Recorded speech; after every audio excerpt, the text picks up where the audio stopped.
Apparently it's supposed to start raining here in a little bit.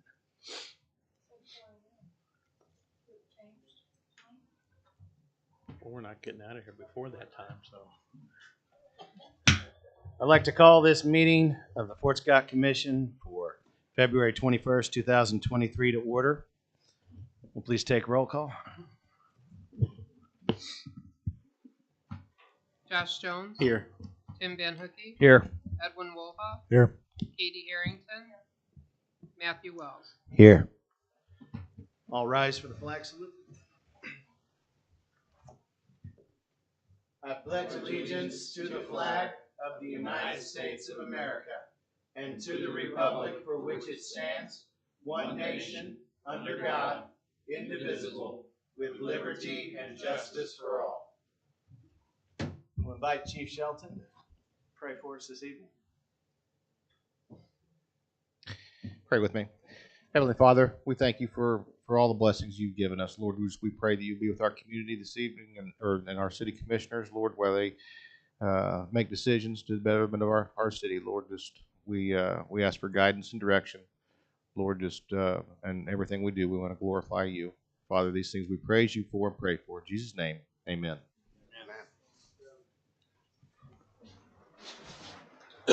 Amen.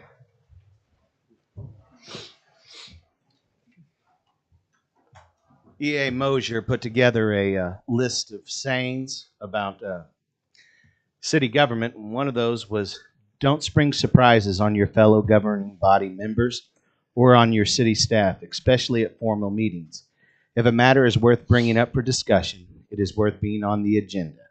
Surprises may get you some publicity at the embarrassment of others, and that will tend to erode the team approach to governments. So from now on, we're going to have an item number 4 on all of our agendas where we approve the agenda for the evening. If anyone has anything that they want to add to the agenda that evening, this is the time I'll ask you to bring it forward. We're going to try to stay away from taking last-minute motions unless it's something of an extremely important need. If it's something that needs to be voted on, we'll add it to the agenda for the next week, so that everyone has an opportunity to look it over and to put some thought into the votes that we're making. So, with that being said, item number 4 is to approve tonight's agenda. You said you had something we needed to add? We do have an amendment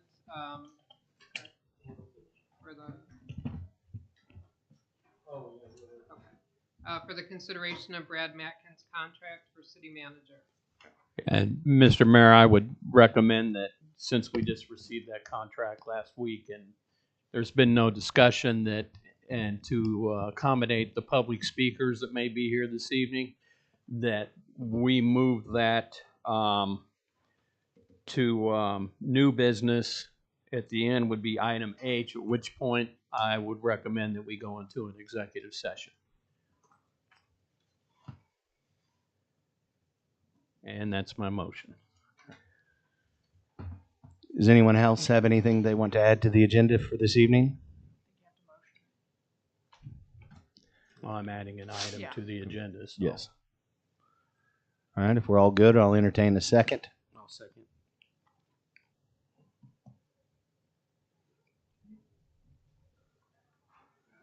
Tim Van Hookey. Yes. Edwin Wolhoff. Yes. Katie Harrington. Yes. Josh Jones. Yes. Matthew Wells. Yes. Item 5 is the consent agenda. Does anyone have any questions?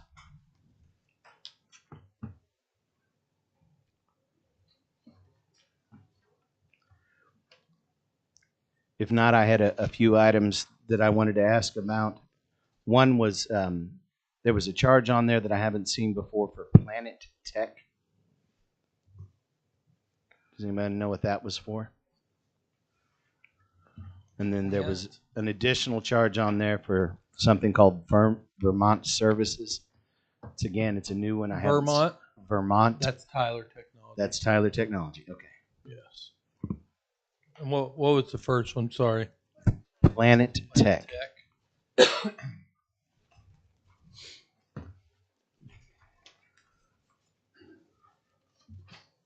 He would have been right above Tyler in the line layout. Or I guess several above that. Right below the petty cash on page 6. Third from, or second from the top.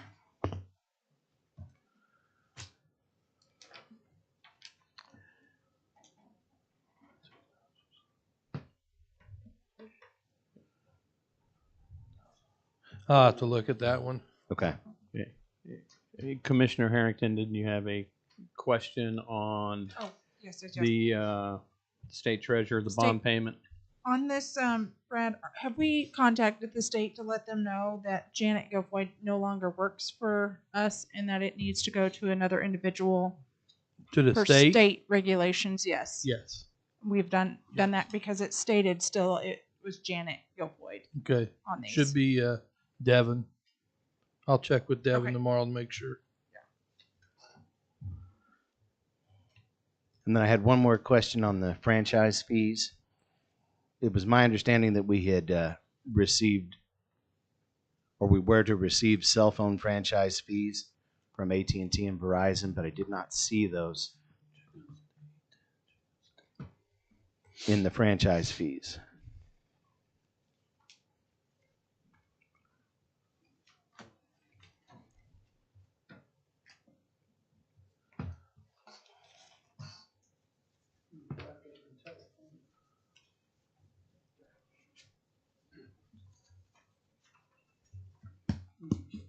Okay. I see telephone on here, but there's nothing. Yeah, I saw the telephone on there, and the telephone had usually been AT&T and a couple of other companies that were providing telephone service in town. But last year, we had gone over the cell phone services, and my understanding is that we had a contract that we signed with Verizon on their franchise fee, and that AT&T was signing a contract as well on their franchise fee. And so then I wanted to know about the other cell services, Sprint, USA, or US Cellular, T-Mobile, the other ones that are operating in town, to make sure that we're asking them for the same thing that we're asking from everyone else.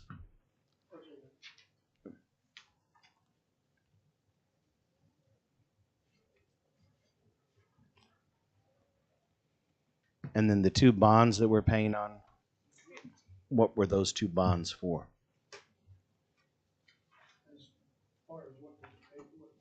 Yes.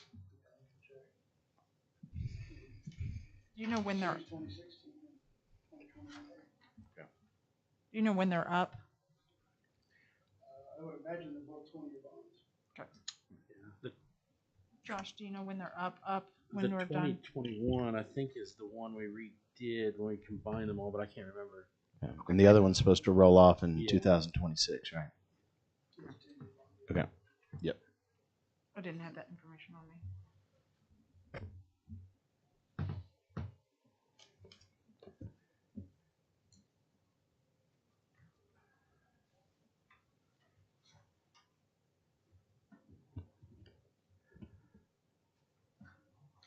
So we're going to check on 2 of the items, Mhm. and Brad will get back to us.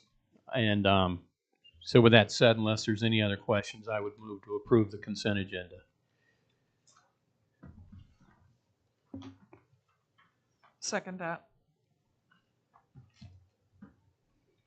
Edwin Woha, Yes. Katie Harrington, Yes. Tim Van Hookey, Yes. Josh Jones, Yes. Matthew Wells. No.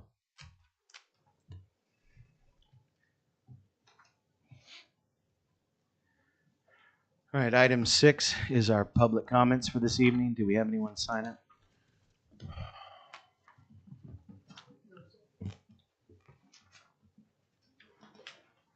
Move on to item 7, old business, which was the sidewalk, curb, and gutter program. Yes, we talked about this last commission meeting, and I talked to Ben about this. It was mentioned through some of our citizens that this was a program that we used to do, and it was stopped a couple years back. I asked last commission meeting if this would be something we'd want to start again. Talked to Ben. He said it could come out of the codes demo line item. We're talking 10,000 to start, somewhere around there. Just depends on how many people take advantage of it. Right now, I think we've only got 2 people take advantage of it, and it's either half or max of $2,000.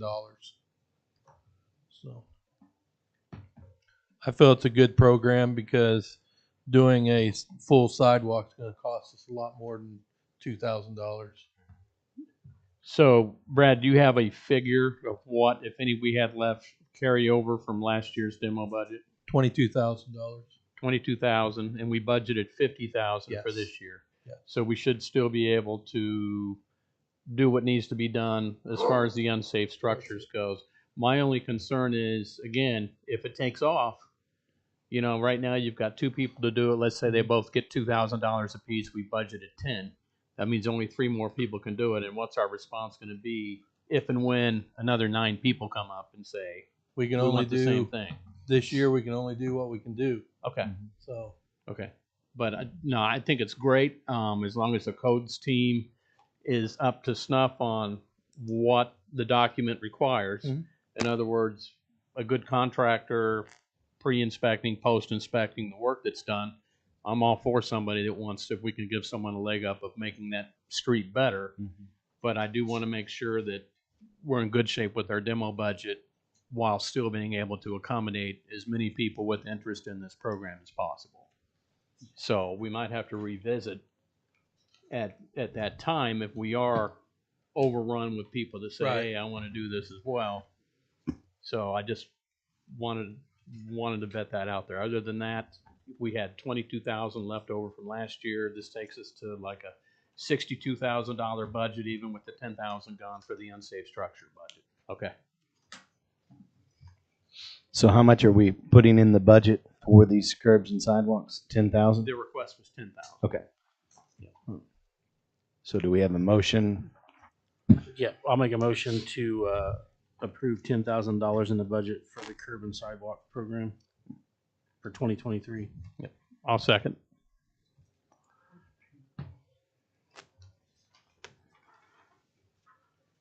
Jason, you talking for Pete for the grit removal? Edwin Wolhoff, Yes. Tim Van Hookey, Yes. Katie Harrington, Yes. Josh Jones. Yes. Matthew Wells. Yes. I believe now we have Olson Engineering here to talk with us about the runway.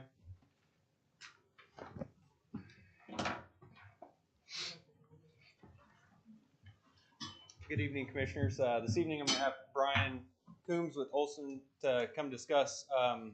Previously, we were talking about the resurfacing of the runway, and we are looking to go out to bid. So he's going to discuss that and request to go out to bid, and then also request approval for the amendment that we'd previously discussed about breaking it up between 2 portions in case the bids come back higher. And then he's got a little bit of good news that we found out last week. So I'll let Brian go ahead and discuss. Thank you, Seth. Mayor and Commissioners. So as Seth mentioned, my name is Brian Coombs. I'm an engineer and project manager with Olson. Some of you may remember me that I was here last spring. And at that time, we had received bids for an asphalt maintenance project at the airport, which have been resurfacing the entire runway, taxiway, and connector taxiways. So basically all the asphalt pavement on the airfield. Unfortunately, as you also remember, last spring we experienced some severe inflation, unlike anything I had seen, and the bids on this project came back much higher than anticipated and beyond the federal funds that were available to us to complete the project. So at that time, we took action to table the bids and not award the contract, and then pursue it at a later date when conditions may hopefully would have been more favorable. And if you also remember, at that time, you accepted an FAA grant to cover our design and bidding costs for the year in preparation of that at a rate of 90% federal funds and 10% city funds. Kind of the condition of accepting that grant was that we were communicating to the FAA that yes, we do intend to move forward with this project at a later date when conditions are favorable. So just some quick numbers. Had the federal funds been available at that time last year, the local city match would have been approximately $450,000, and the federal funds needed would have been, well, actually I have that here, approximately $3.5 million of federal funds to complete the project as bid. So we continued discussions over the course of the previous year and continued discussions with FAA. At the time last year, we were unsure. We knew it was a 2-year horizon of when we could potentially go back out to rebid. So the FAA opened up communication late in the summer that they were ready. They had programmed the funds, additional federal funds needed to pursue the project and solicit bids again this year. Their ask of us was that to ensure that we get a project that we can award, that we break the project into a base bid and an alternate bid. So in this case, the base bid is the most critical piece of our infrastructure, which is the runway and necessary transitions into that. And then an alternate bid would be the parallel taxiway. Roughly 70% of the project cost is associated with the runway, and transitions 30% would be associated with the parallel taxiway. So through continued conversations with the FAA over the fall,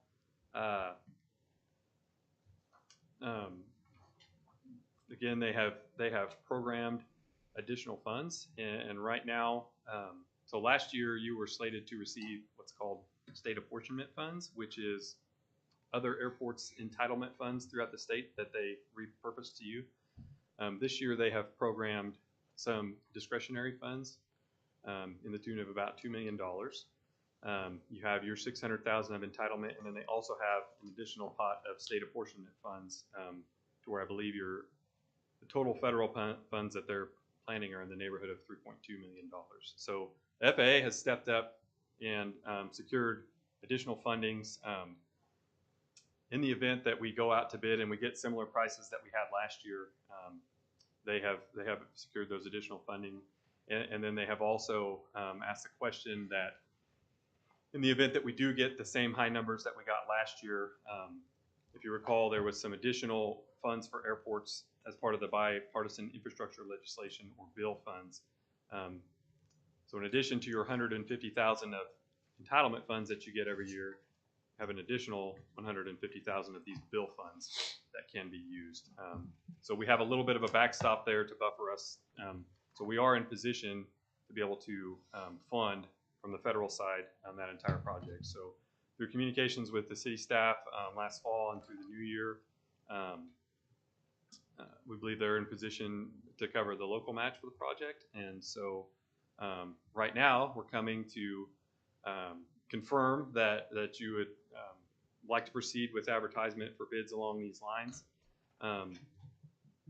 And in addition to that, there are some costs Olson would incur to revise the plans to create this base bid and this alternate bid, as well as go out for a rebid of the project. And so that's what you see in front of you tonight as amendment number 1 to the consulting contract. So it would be considered in conjunction with determining whether to proceed with the project. So just a quick, I'll talk just a little bit about project timeline and just a refresher of how that grant cycle works, and then I guess I can't forget. Don't let me forget to mention the good news, and then I'll open it up for what questions and discussion you may have. So if you did decide to move forward, the ideal time frame in discussions with the FAA for bids would be that we would advertise for bids in early April. We would receive bids in early May, potentially the first week of May.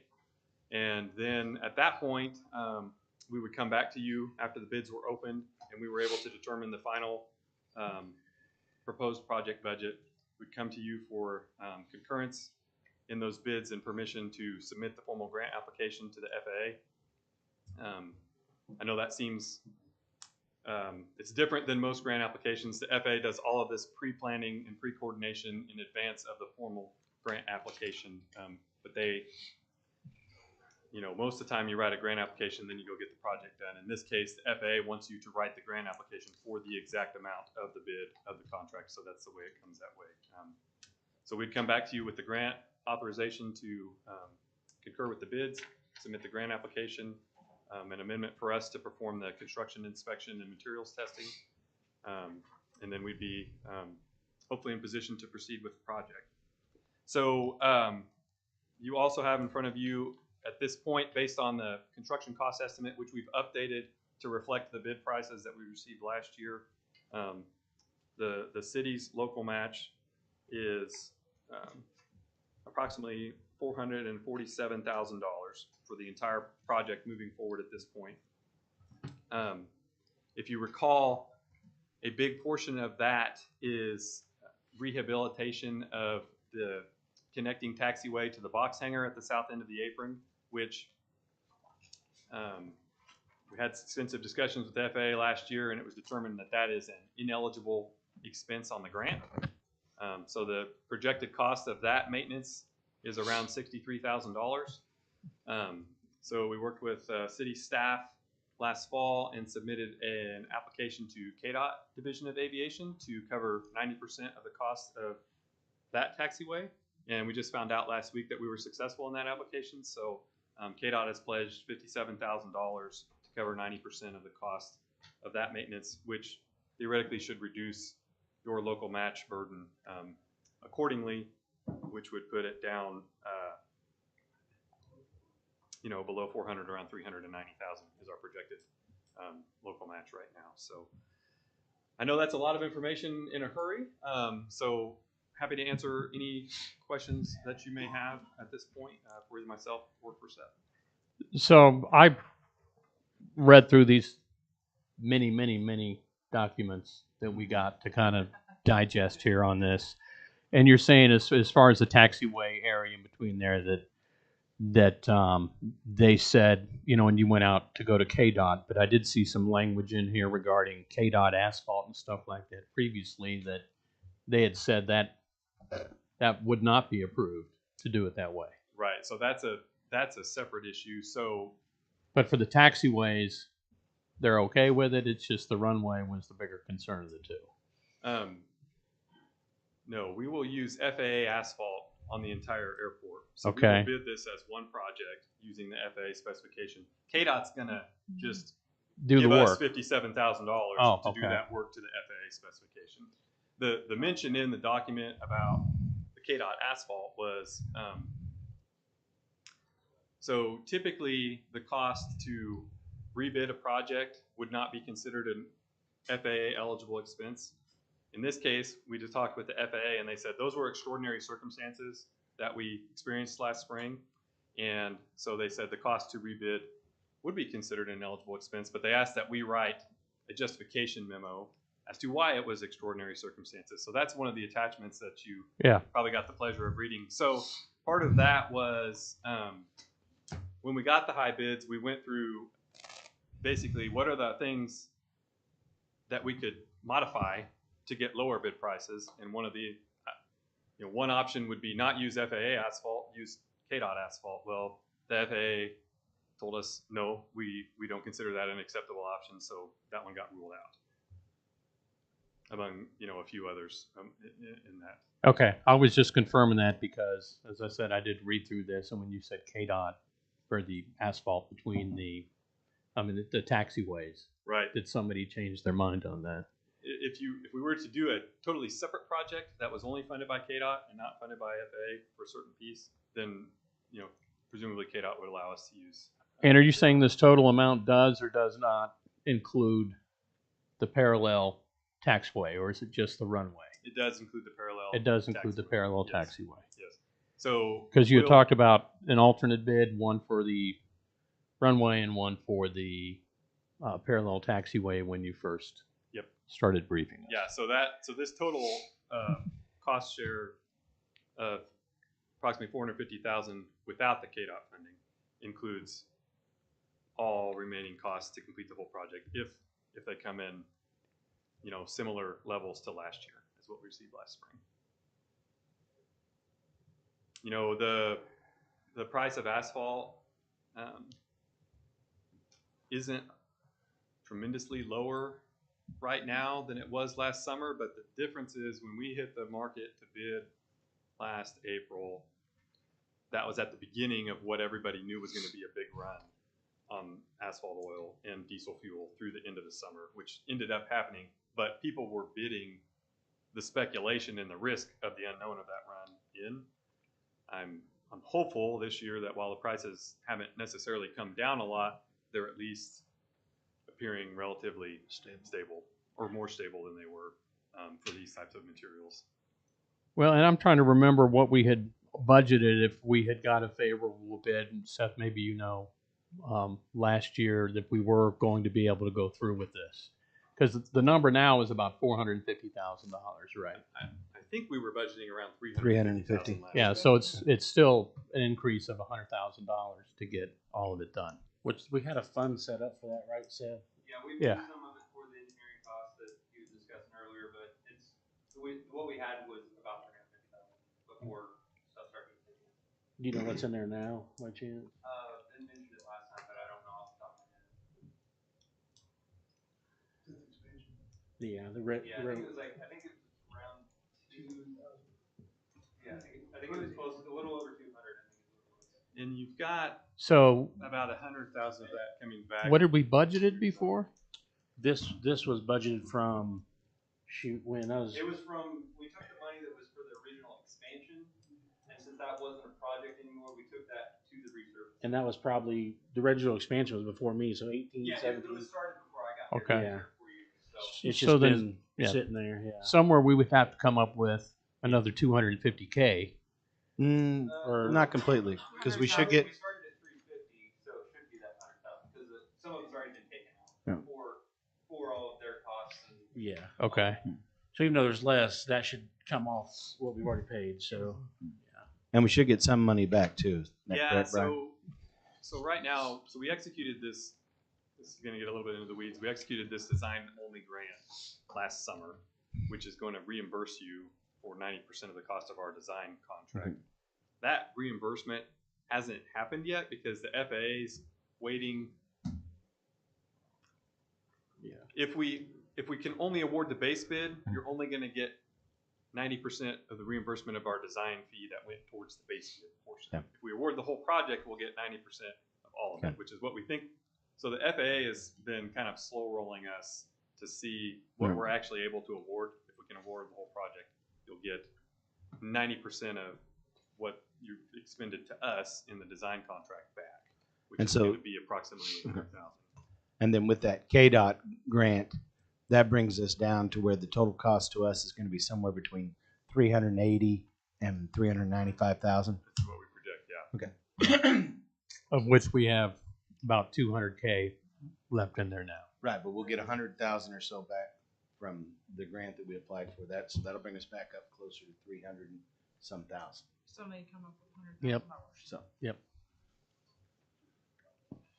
Okay. See, that's why we asked you to sit up here with us. Now he's got to get a mic over there next to him. Yeah, we need to get him a mic. Someone can't hear you, so we'll get you a mic Okay. here.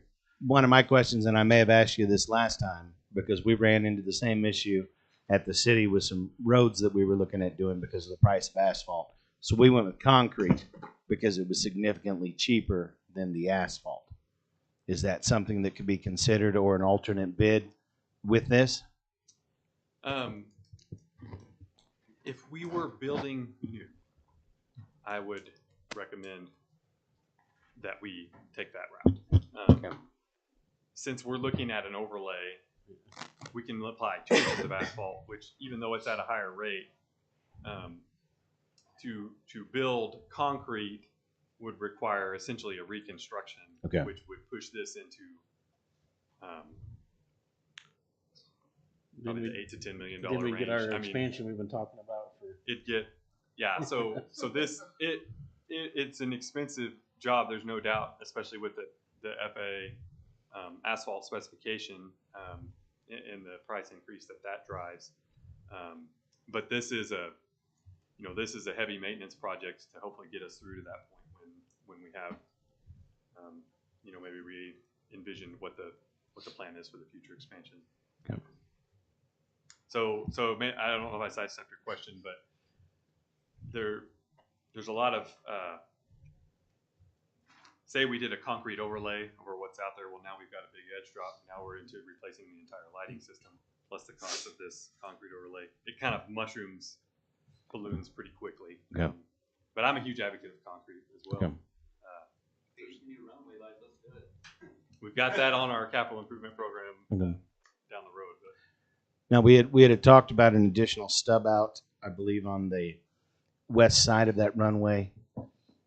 If that's something that we decide to do, will that affect anything that this grant is going after? I may need you to refresh my memory on this. Last time that you were here, we talked about adding an additional taxiway out on the west side for building new hangars. Oh, so that'd be on the east side.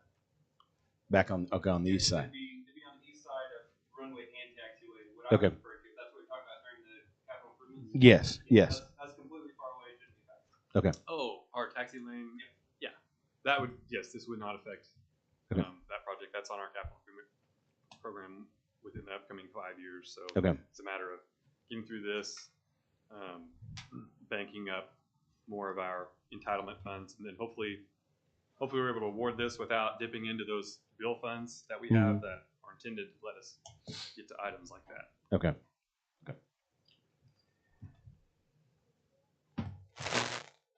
Anybody else have any questions? If not, then we need a motion to move forward with the bid process.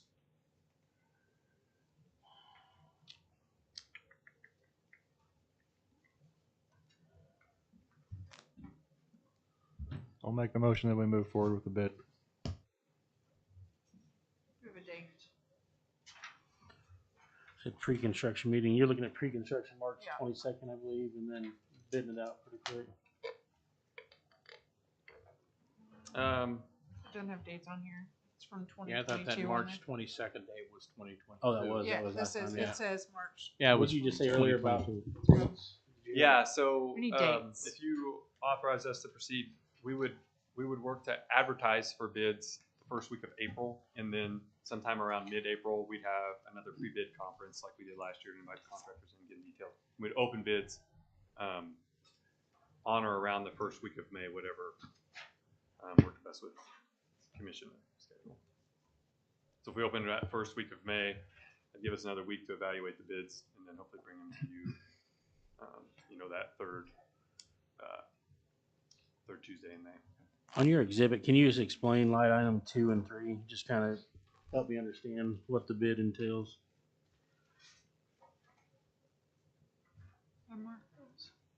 Yes. So, are you looking at Exhibit A1? Yes. So that is basically our hourly estimate for. Right.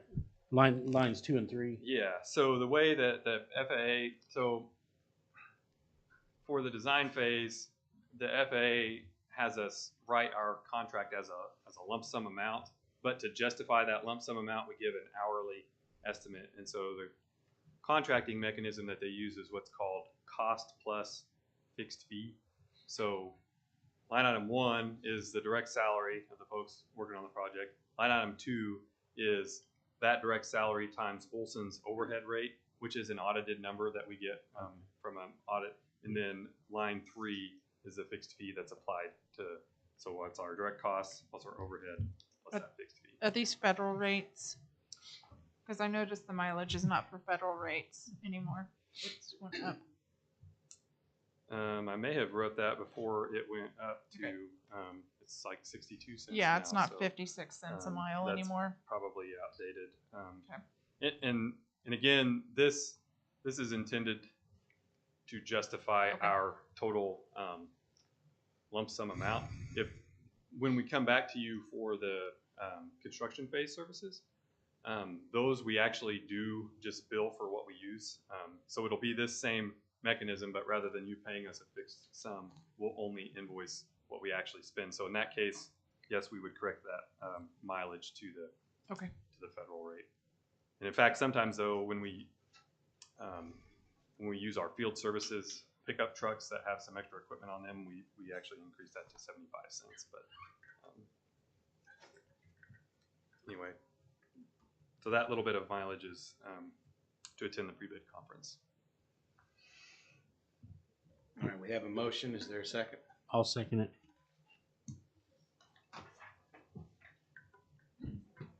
Katie Harrington, Yes. Edwin Woolhoff, Yes. Josh Jones, Yes. Tim Van Hookey, Yes. Matthew Wells. Yes. Excellent. Thank you. Do we need a motion to approve our amendment, or is that wrapped into proceeding with the bid? What do you mean amendments? Well, you changed with the exhibition A and B. Those are Yeah, amendments to so the original bid so contract. this is an amendment to our agreement to perform the services So there should be for the additional redesign charge. and the rebid. Yes. Okay. All right, we'll need a second motion then to approve the amended exhibit A1 and A is it B2? B1. Well, A1 and it's B1. actually, the total is amendment number 1 to the, so Okay. those exhibits are just attachments. So it's amendment number 1 to Olson's agreement for consulting services.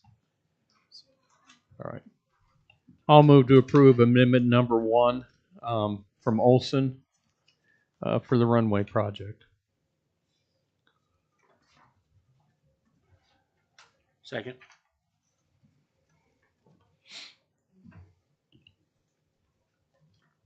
Tim Van Hookey, Yes. Josh Jones, Yes. Edwin Woolhoff, Yes. Katie Harrington, Yes. Matthew Wells. Yes. Thank you very much. We'll see you in May, hopefully with more good news. Go get us a runway. It's not much of a runway. I don't know if you've been out there to see it. It's like a bike. All right, we'll move on to the public hearing for this evening. The purpose of this is evaluation the performance of grant number 21-IT-002 to address the concerns at 8 and 16 North National. We'll need a motion to move forward with the public hearing. So moved. The second. Tim Van Hookey, Yes. Josh Jones, Yes. Katie Harrington, Yes. Edwin Woolhoff, Yes. Matthew Wells. Yes. Is there anyone here this evening in the audience to speak for this public hearing? Come on up. Yep. Come on up to the mic.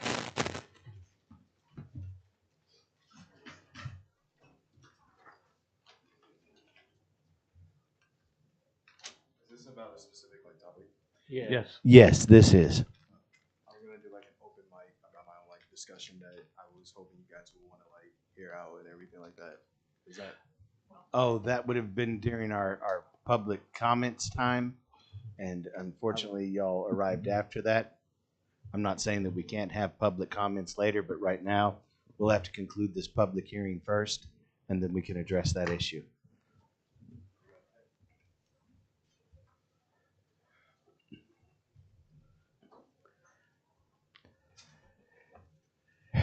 Brad, do you have anything on this? No, I do not. Yeah, did we ever, on these, I'm assuming everything was cleaned up regarding one of the subcontractors that we were needing additional forms for labor and man hours. That's all squared away and we're good to go with the state?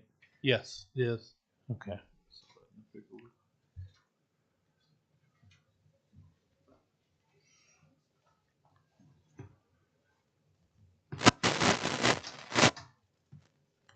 If there are no other statements, then I move to close. thank you. Second.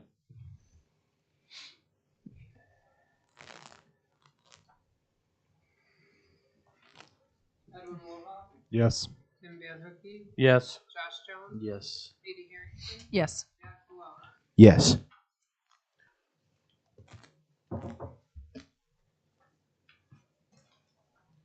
All right, commissioners, we do have some people who did come to speak during the public comment time. Unfortunately, they were late. Are we going to allow them to go ahead and speak? Is that okay with everyone? Yes? Yeah. All right, we'll invite you to the podium. Lisa, do you want them to sign the paper so you get their? Yes, please. If you could sign in there. Yes, ma'am. And then just make sure you speak into that little microphone there, please, and thank you.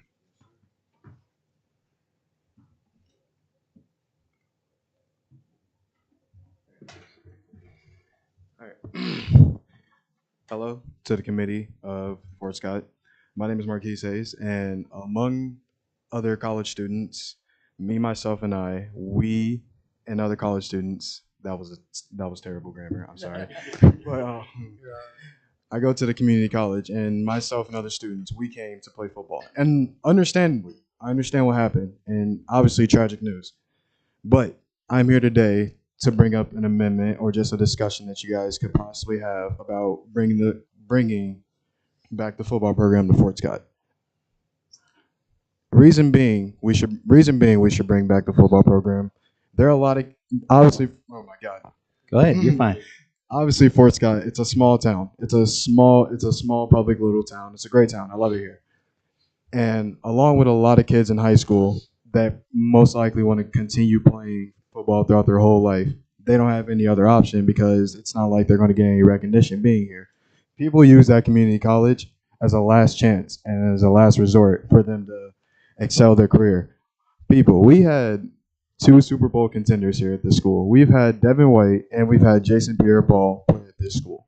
And you see how far that has gotten them.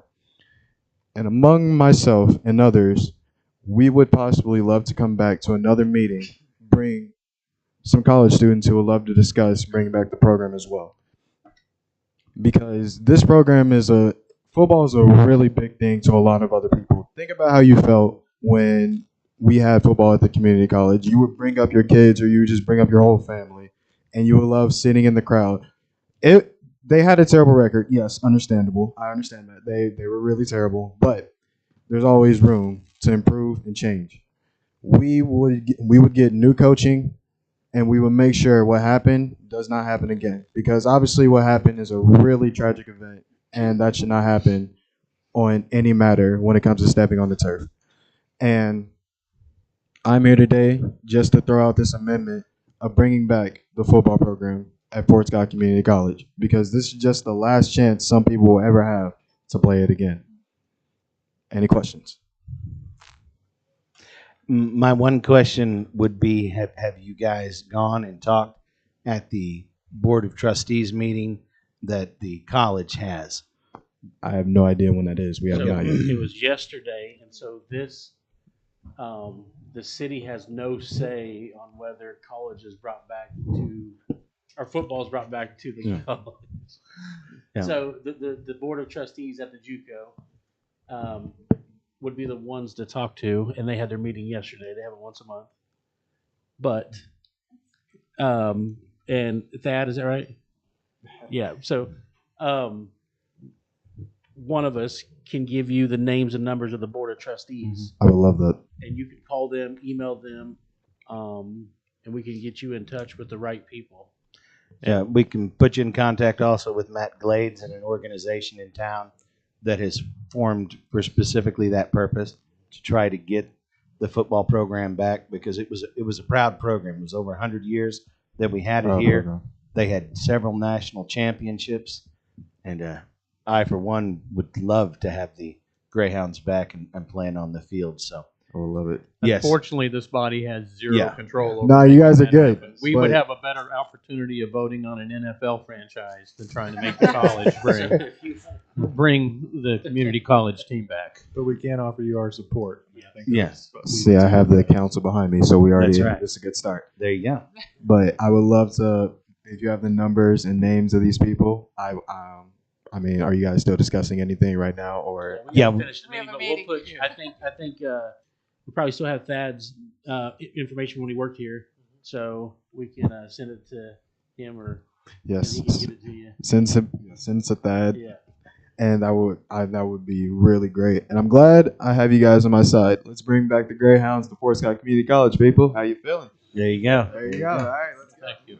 And I want to encourage you to continue in your drive and your passion Yes, to sir. try to get something done because it's a very important thing for our city. Yes, sir. It's not just for me. It's for everyone that love to just tailgate. That will literally just love to go up there and see, bodies collide. It's football. I played, man. I'm trying to play again, but this is the last chance we will ever have. So, contact my guy. Oh my God, this mic. I'm sorry.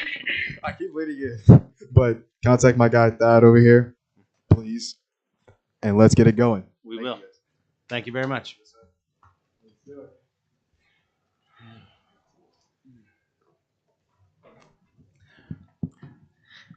We'll now move on to our new business for this evening. First item is consideration of new window replacements for the Bourbon County Senior Citizen Center. Is there anyone here to speak on that? I don't see different. Yeah, my only question about it was the pictures that were provided to us. So they provide a new construction window, and I would Be a little tougher to put those in. Yeah, sincerely hope that they're not putting in new construction windows. She said those. That was used just as the design Yeah. that they have. Okay. Yeah, this was seen and reviewed and approved by the design review board. Yes. Okay. That was Rick's question also during that. And it's meeting. basically what it is, they're replacing the current single pane vinyl windows with a dual pane, more high efficient version of them. I'll make a motion based on the design review board's recommendation to approve the new windows in said building. Second. Katie Harrington, Yes. Cynthia Hookie, Yes. Josh Jones, Yes. Evan Wolf, Yes. Matthew Wells. Yes. Item B, consideration of replacing the WWTP grit removal system. Good evening, Pete Earls. How are you? I can feel the the letdown, but Peter Earls couldn't be here tonight. He's out of town, so I won't have a whole lot. I think the main thing is we put together kind of the bid package, and it's one of those. It's a sole source kind of situation like we did with the aerators. So we do have some numbers. I believe they broached that topic with Scott a couple weeks ago, so he's up to speed. I think we just want to make sure we're okay to move forward and kind of keep that going. And I can send Brad the documents.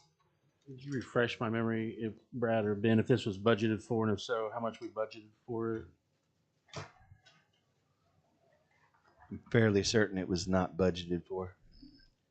It's one of the items that they brought us last year in that proposal on the improvements that must be made to our water treatment plant. And from my understanding, the grit removal pump system has not been working for a couple of years. At least since I got here, it was out of service. And we, as I recall, wasn't budgeted for, but I think we were looking at funding it through the additional fees we received from a contracted customer. Yes, sir. Correct. Yeah. That's what we had talked about. So there's enough money in the budget that's not accounted for budgeted items that would hinder anything for the year by approving this? I think there is. Mm-hmm. There's enough money in there. We just need approval for it. We should still have approximately 3 point something in that ADM account. Is that correct? Correct. That's correct. Okay.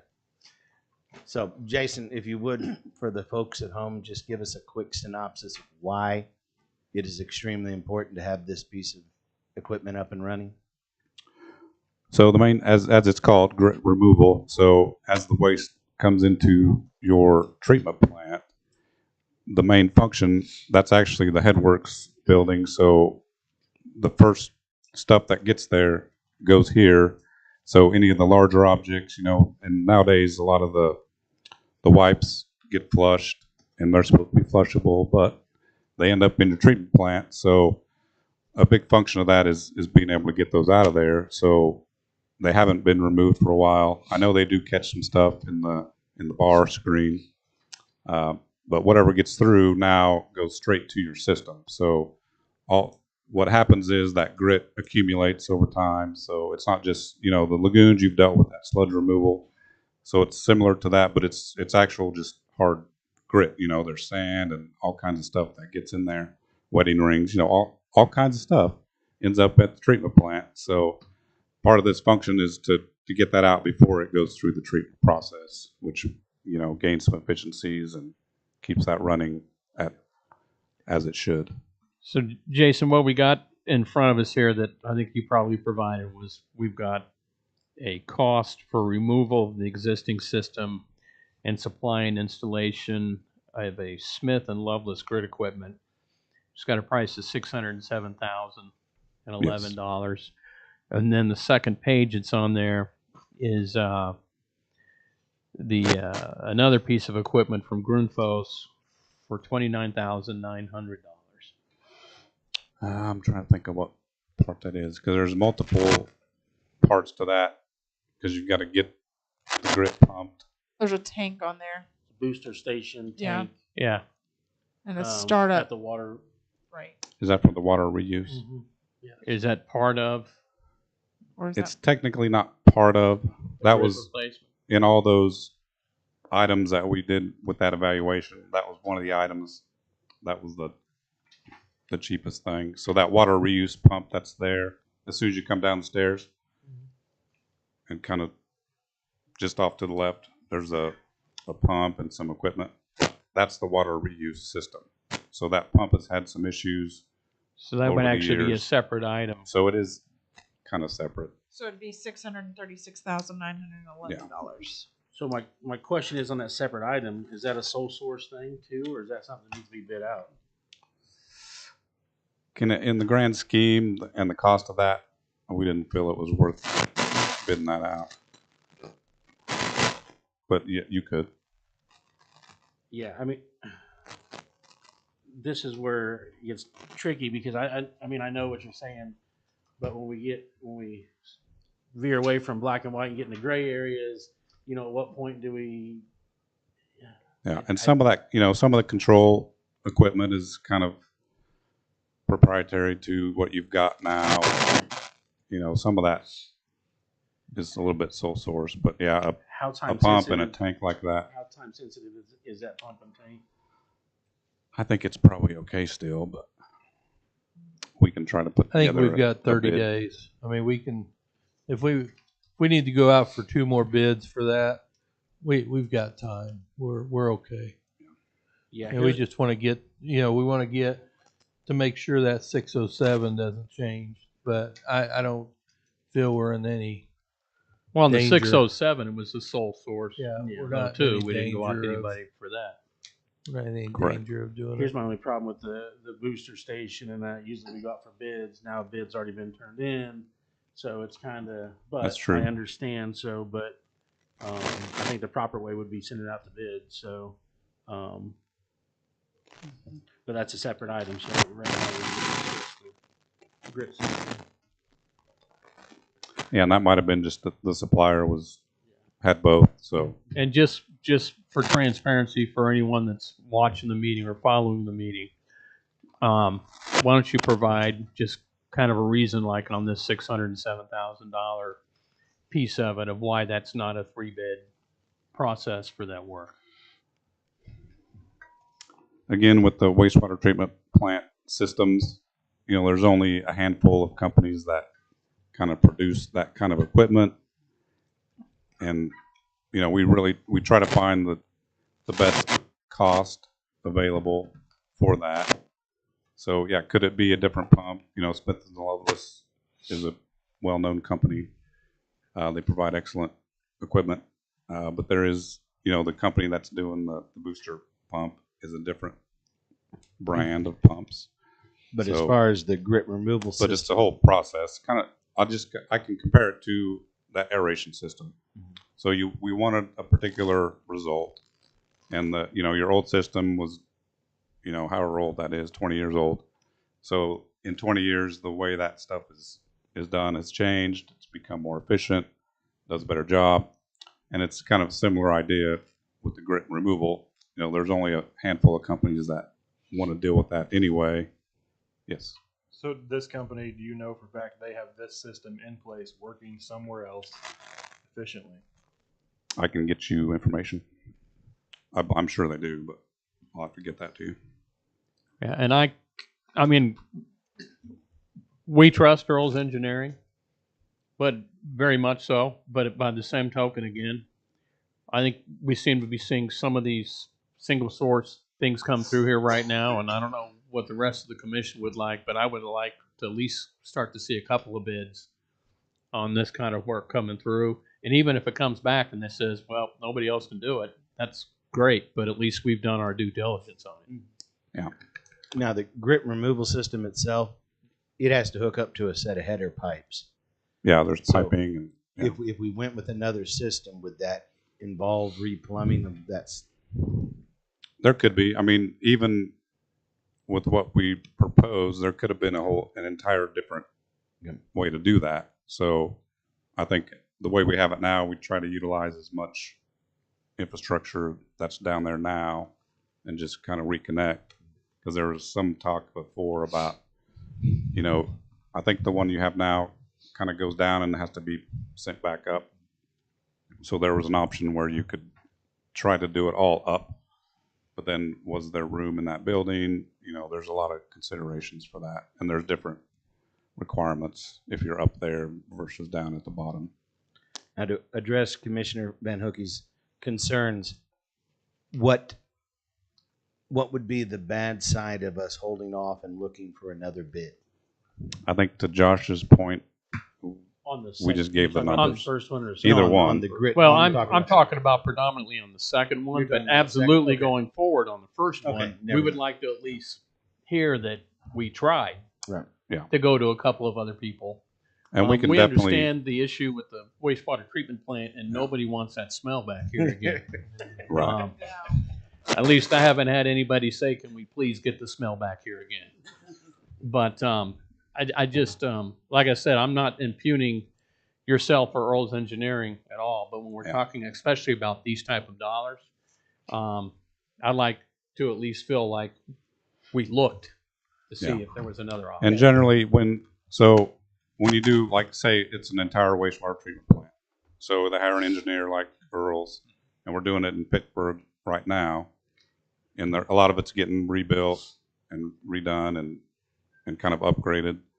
So it's our responsibility as an engineer to decide what to use. So we wanted to use the Smith & Loveless pump for the grit removal system.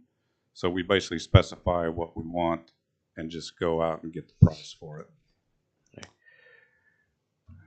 So this one, it's a piece of the plant, so it's kind of treated the same way. But moving forward, there's still a few big items to look at, and we can definitely approach those as That's what I'm bid. saying. Can we get an update of our, and if it's changed, our capital improvement plan out there for the next 1 year and 5 years? Yeah, and I think we're trying to finalize updating the evaluation report.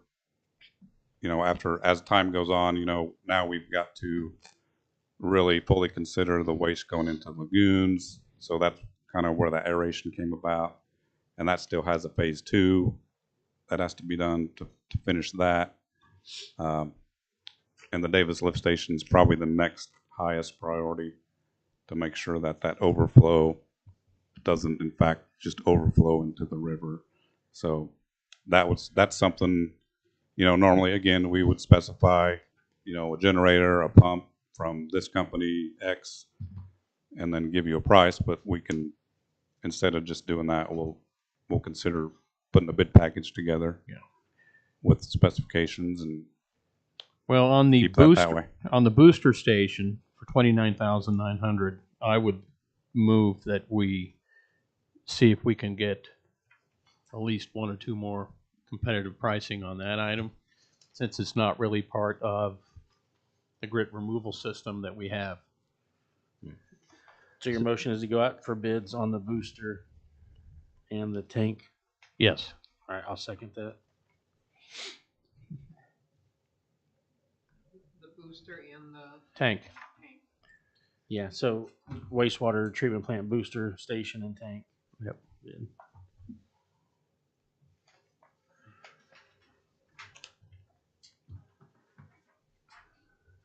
And then the rest of it is to be tabled. No, that's No, it's two we'll- separate. No, we'll do a second two vote. separate items. It's just before we get into the other one, as far as emotions, I wanted to see if everyone is in agreement to take that one off for additional bids. So Tim Van Hookey, Yes. Edwin Wola, Yes. Josh Jones, Yes. Katie Harrington, Yes. Matthew Wells. Yes. And then I'll make a motion to move forward with the contract for the grit system as presented. I'll second that.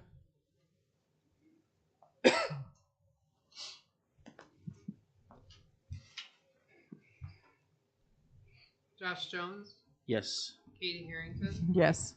Edwin Wola, No.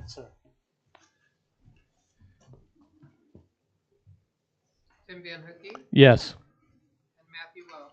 Yes. Do you mind if I just ask why you voted no? I think with that kind of money, we should have more than one proposal. Even on a sole source? I think we should.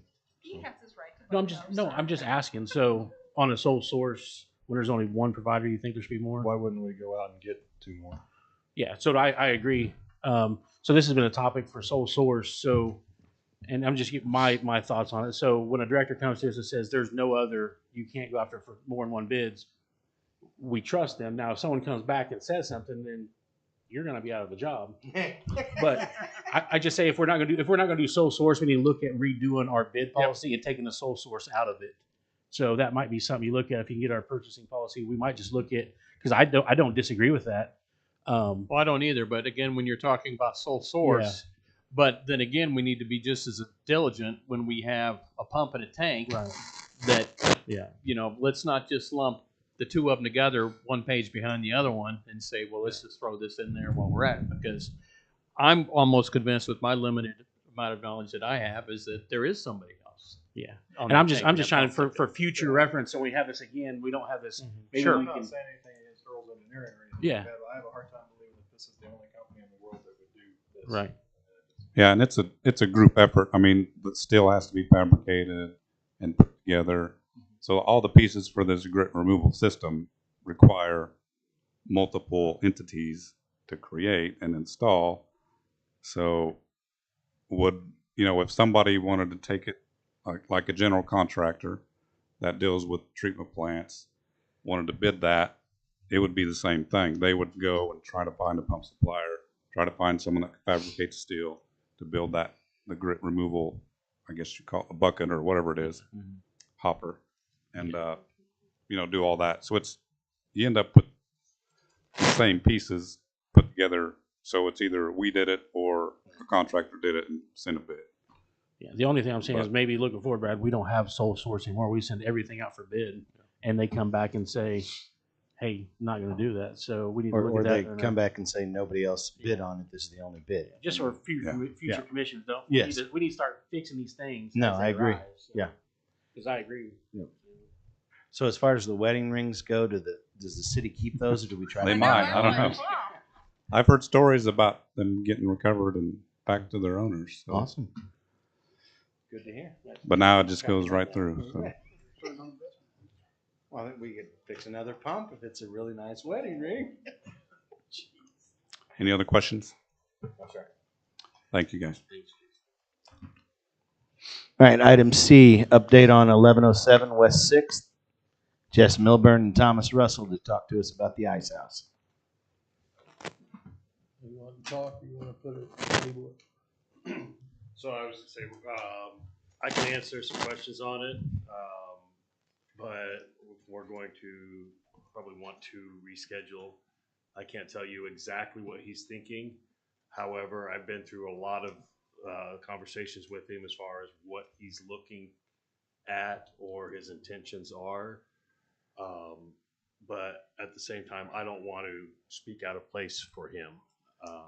If there's anything that I can answer, that's fine, but I would like to get him rescheduled for another evening. He was stuck at another job and wasn't able to get back in town in time to be here. So Now, you did send a packet out of what Yes, I his had. intentions and his plans are for that building.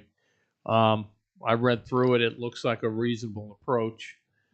The time frame I wish was a little bit shorter, but it could have been much worse. But I would definitely have some questions for Mr. Milburn that I'd like. So I would move that we move this item to a future commission meeting agenda. Do you want to move it to the next? And if I get for the time on the time frame. Well, stuff, if we can confirm that he'll be here for the March meeting, can make it to the March meeting. we can put it on there. I will confirm with him, make sure, and before you guys get your packet, I'll make sure that he knows he's gonna have to be here. Okay, so first meeting in March is what I would move that we table this until. Second. And if I can, Tim, just on it, one of the reasons that they had that longer time frame that he's looking at is he doesn't know exactly what he's getting into yet. So once he get in, he can tear it down and see what is savable and what isn't. It's going to make it a whole. Well, I think if I read it correctly, he was going to prioritize on items like the roof, as well as removing sections of the building that were no longer salvageable, and that he was completely upfront and honest and stated that, you know, he has a full-time job and this is going to be something that he dedicates himself to on the weekends and on his time. But if it's a building, the bottom of it looks pretty structurally good. If it's something that could be repurposed, and to be honest with you, you said multi-use. When he comes in here, I'd kind of like to get an idea of what those multi-uses are. Yeah. Now, the reason I had suggested that was just because of the simple fact that allows for both residential use, commercial use, anything that you would see in R1, R2, or C1 and C2. And that way it gives him options. So as he gets into the job and realizes that maybe certain portions of it are not viable options, and it may help determine what is or isn't going to be able to be done with it, knowing what kind of zoning that he would have available to him with it as well.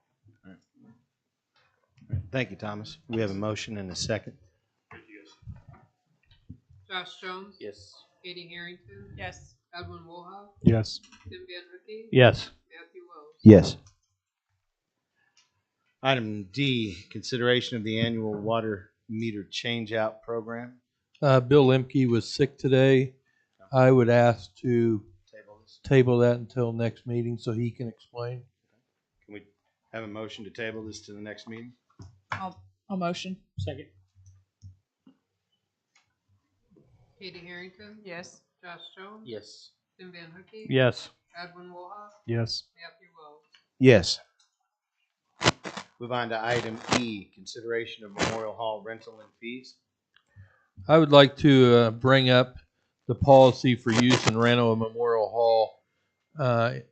In the past, I would say 18, 19 months, the policy has not been followed, and I just want to bring it up to you to decide how we're going to go forward with this, if we're going to charge for use of Memorial Hall or if we are not, just so my staff can understand what they need to do going forward. I will tell you that I have, I guess, promoted someone to be over Memorial Hall because we've not had anybody overseeing that building.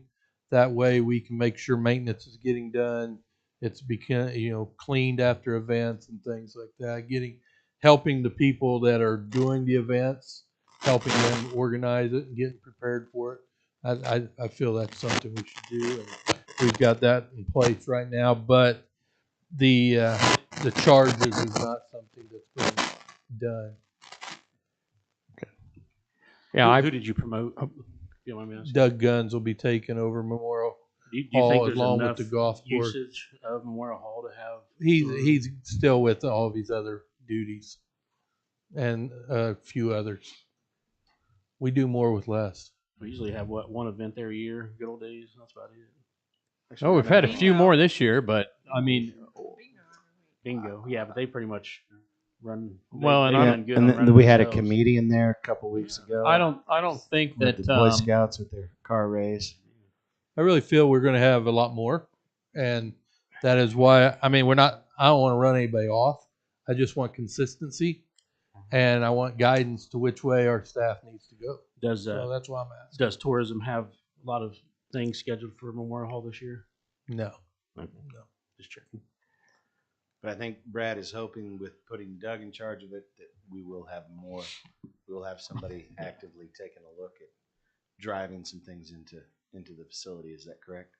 Yes, I just, like I said, I just want to have things in place to where if one person gets charged, others do, and not. We've got to be consistent. Right. And again, we don't want to take away from a fundraiser. We don't want to take away from the Boy Scouts, but we want to. That's why I'm bringing it to you. Right. Which way do we go? So that would. Oh, go ahead. Are these posted, the fees of what it charges and everything? Yes. Or who gets what? Yes. And is that on our website? Is it accessible for? I would have to look on our common- website. More than likely, I would have to say no. Okay. I would like maybe to move this item to the first March meeting, simply because, I mean, I looked at this for the last couple of days, and you know, to some people, $1,500 is way too much. To other people, I mean, I'd like to look at that. My bigger concern is I know that after a lot of these events that have taken place in there, that we've got city cleaners that are going in there and cleaning up the aftermath after that event is over. Not my event. So Well, I didn't say your event. I know, I said there's been not The Boy Scout not the racing. Boy thing. Scouts. Okay. Not the bingo. They cleaned it. Well, I'm wait a just saying- minute. I might on the last one you named that I prefer not to name. I did clean up after bingo before our event. So. Well, Yeah. we still have to clean the bathroom. Right. Yeah, the bathrooms so- and everything else. And I know that for some events, like good old days when we go in there, somebody has set up the chairs and stuff like that, or those city employees doing that. At the minimum, what I would like to do, I'm not saying I want to charge anybody a bunch of money, but I'm saying is we can talk about the other fees, but I want to leave the damage deposit and the cleaning deposit in place so that if Doug or somebody goes in after an event takes place and looks at the bathroom and has nightmares for the next 5 years of their lives after seeing that, you know, if we're going to clean it, then that deposit is ours. Yep. Brad, when's the last time this was kind of? Updated? Yeah. It was before me. Yeah. I would say we update it and we specify what is actually going to be Class A, what's Class B, what's Class C. But I guess here's what I would say about why charge. It's not to run people off, but how are you going to make the place better? No, I mean, how are you going to redo a window that's broken? Yeah. How are you going to do the stools? Every one of those stools ought to be automatic flush. And they're not. Don't So- forget about the hidden help it does some events to the city as well. Yeah. So I would say two things along that lines. Number one, when Memorial Hall was originally built, if you look back at the literature, they specified within that for citizen use, there would be no charge ever. Then, okay, Now, I agree private with use, that. 100%. I'm on board with that. But my personal belief would be that we add an additional class, whether it be Class E or move D down, where you take the 501Cs who are using it for non-for-profit fundraisers, and if they have to give a deposit, that's one thing. But I don't feel that we should be charging them to use that facility as a fundraiser tool, especially when they're a non-for-profit, and then all citizen things that are held there. And I believe that's already in here. The forums, town halls, any of that stuff, that should always be free as well. And we should only be charging the people who are making for-profit ventures or the other items like that, simply because that is what this Memorial Hall was dedicated for when it was built. I'll agree, and I mean I agree with that. And to me, it's business. It's supply and demand. Mm-hmm. There's no demand for Memorial Hall right now, but we see it building. So to me, I agree with that for now. But we reevaluate it if for some yes. reason it's booked. Yeah, I would actually go more along the lines of just like anything else. Um, you know, we have a podium here and we have an agenda. I think we do put a fee on it. I don't think this high of a fee. That's why I'd like to table it to the next meeting. But the city, just like someone has to come into the city or contact the city and fill out a form if they want to use a shelter house at Gun Park, this is a little bit more bigger and more intensive and utility bill and everything else than a shelter house at Gun Park. So I don't see any reason why for those type of requests they can't come before the city commission, explain to us at least on the document what they're going to use it for, and then request to have that fee waived. Would this be an item where the commission feels like we need to have a 30-minute to an hour work session to kind of go over this, so we all present our ideas to Brad so he can rewrite this efficiently? I was just going to take the thing and do a little bit of research on it. I mean, we've got a similar hall over in Chanute, Kansas. We've got another one down in Pittsburgh, Kansas. You know, get a little bit of feedback and do a little digging on what they're doing down there. I can tell you Pittsburgh's is a lot higher than ours, I'm but sure it is. I will say Pittsburgh's is I would pretty just nice say too. when you call those places, ask them how often they're rented. Also, they're Sure. I mean, Yeah, Pittsburgh's if anything, constantly moving in big shows. you Brad makes go a you good go the point. rest of the year not charging and seeing what kind of usage it gets. Okay. I mean, again, I'm not trying I'm to perfectly run fine anybody with off charging because I'm for trying to grow. Yeah, and I'm perfectly but- fine with charging for the profit things. Those 100%, I think we should charge on those because I know that all the other memorial auditoriums, when it's a for-profit show, We don't have many of those, though, Matthew. Most We don't of them are have. fundraisers or not for profit. well, and for those cases, that's why I believe. How about we do this? Would you have a chance by next Tuesday to do the research, or do you feel like you need 2 weeks? I think I need 2 weeks. I'm going to be out of town. Okay, But, that's I mean, fine. I'll make a couple of calls and do like I said, and I completely agree that $1,500 that's crazy. And I also would like to see the 501(c)(3)s and those things supported. But Then one more time, I'll say, how about in 2 weeks, we pick a date, we have a 45-minute work session. sure, If it doesn't go that long, it doesn't go that long. We all have a chance to meet with Brad and go over this. So what's a good date in 2 weeks for us to get together? why don't we just do it Before the commission before meeting? the commission meeting? Is everyone in agreement? 21st. No, it shouldn't be the 21st. should be the Tuesday is March 7th, the 3rd. Yeah, March 7th. March 7th. Yeah. So March 7th at 5 o'clock. Does that work for everyone? March 7th. Yes. All right. We'll have a special work session, March 7th, 5 o'clock, to go over the Memorial Hall stuff. Okay, thank you. Yes, sir. Are we striking the motion? Yes, we'll just set up the work session.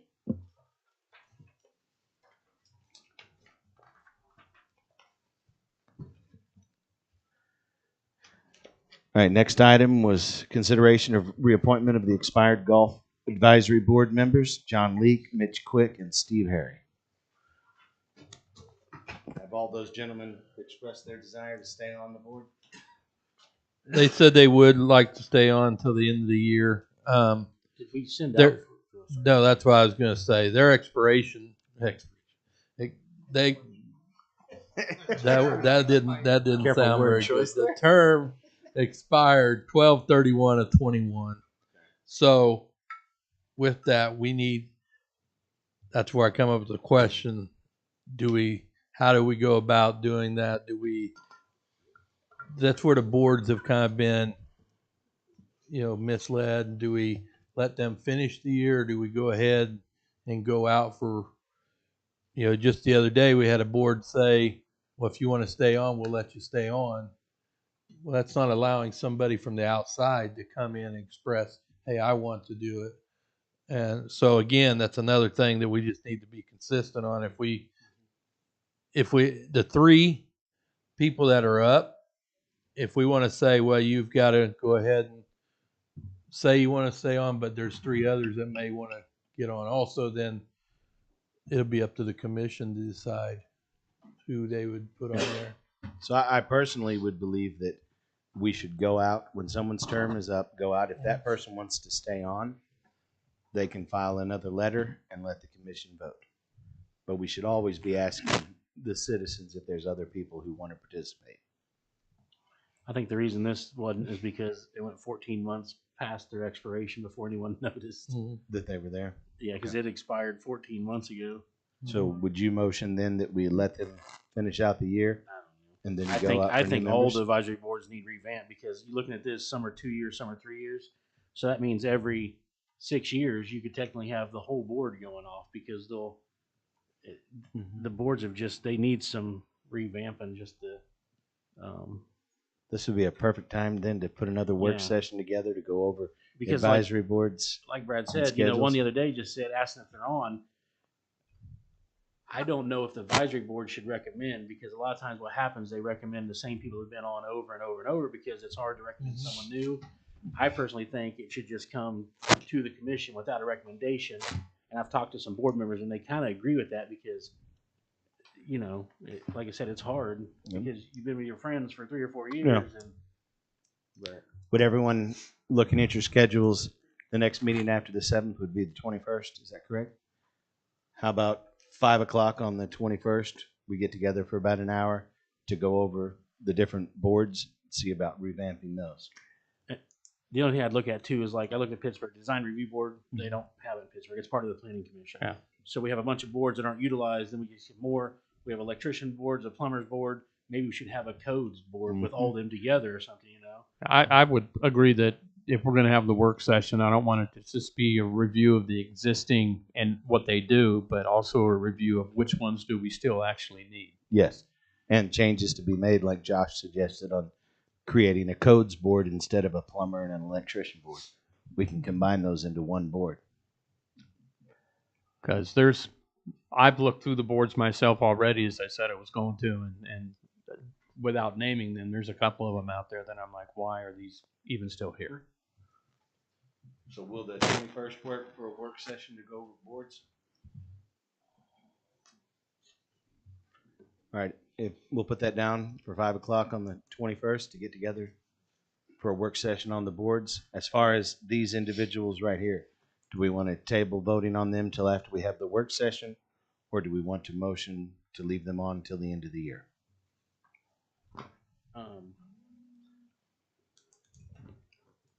How often do they meet? They meet monthly. Monthly, yeah. Right now they've got a work session this week, and then it's a quarterly. They meet quarterly, so they won't meet again until May, probably late May, early June. Have they, not to get too far off the subject, but I mean, have they looked at the Marshall Yes. idea? They're for that now? They're against it? They're for it as long as we look into it, and I talked to Bob and make sure we're okay with legalities. I do appreciate them coming here and doing it so we could watch it. Yes. So that was nice. Yeah. So, yeah. Something where they can be on YouTube. Yeah, I don't know what's the motion to make it. Right. Okay. So, I mean, I guess if we don't, everything is, they're on the board until we go out for. Yeah, we continue with the status quo. Yeah. Well, And then we would either direct to go out for 3 positions on the golf course advisory board, or we vote to extend them to the end of this year. Or just leave it as B until we have our work session, and then we can revisit it. So, I mean, everything's status quo, but.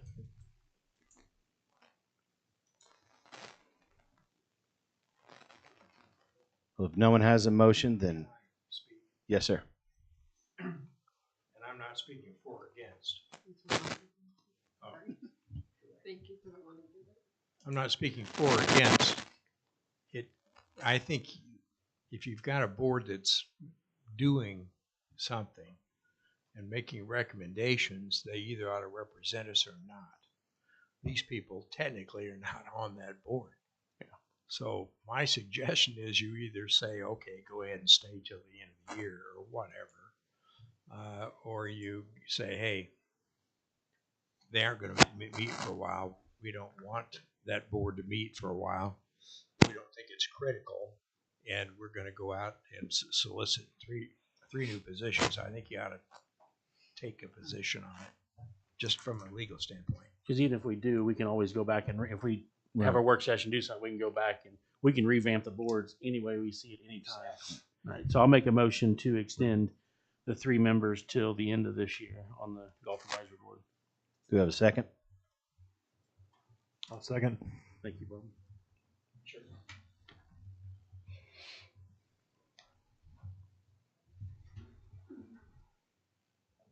Tim Van Hooky, Yes. Josh Jones, Yes. Edwin Wollock, Yes. Katie Harrington, Yes. Matthew Wells. Yes. Item G, consideration of banking service bids. I didn't see any bids in my pack. No, we would like to, there was a mistake made on this. We did not get out the packets to the local bank. Now we put it in the paper and did what we needed to do there, but they did not get the individual bid packets to the local bank. So I would ask if we extend this out till the next meeting. And do not open Yeah, anything. right. Do you have any bids turned in? One, yes. It hasn't been opened. Do I have a motion to table this until the next meeting? I move to move this. Are we We're tabling it, or tabling are it. we sending the bid out again? We're just tabling it till, right? We're tabling the consideration. He has already posted it in the newspaper. Oh, From I, what I I see heard. what she's saying. We need to make a motion to reopen the bids until a certain date so they can turn in bids. Otherwise, we can't Okay. turn Yep. in bids. So Reopen. I would say probably the 21st. Thursday before the meeting. That way it's in, everything's done. So it would be the. Hold on. The next meeting is the 7th, and one after that is the 21st. It'd be 17th. Or the one before the 7th. That should be plenty of time. One before the 7th? Thursday before the 7th.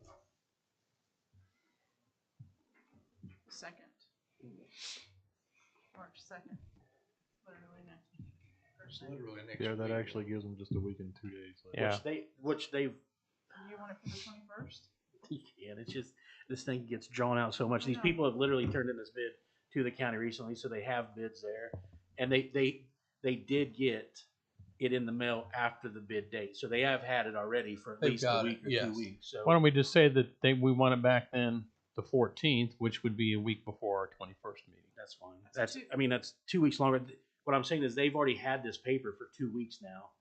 They could already put it together. They just need How an about opportunity to bid. how about this Monday the 6th, and then we would have it for the meeting on the 7th, and that still gives them almost 2 whole weeks. Plus the 2 weeks they've already had. Correct. Yes. Yeah. I'll make a motion to. Brad, are you okay with the 6th, the Monday before? Yeah, our I'm meeting? fine. I think that's plenty of time. You'll be able to get it to us and everything. Mhm. Okay. I'll make a motion to reopen the bids until March 6th on the main bids. What time? We usually go 3 o'clock. Yep. You 3 know what p.m. time? 3 o'clock's fine. Do we have a second? Second. Josh Jones, Yes. Katie Harrington, Yes. Edwin Wolf, yes. Tim Van Hooky, Yes. Matthew Wells. Yes. I know. You sound. Item H.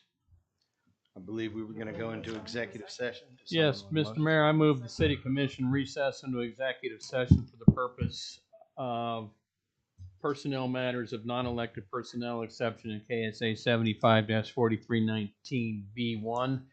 In the executive session will be the 5 city commissioners and the city attorney, and we would hold that executive session in Mr. Hancock's office, and the timeline for it would be 20 minutes, and then we would reconvene here in the city commission room At 7:50 p.m. at 7:50 Just have p.m. one question. Are you good with the 5 of us meeting without the city manager or without the city attorney just for a few minutes?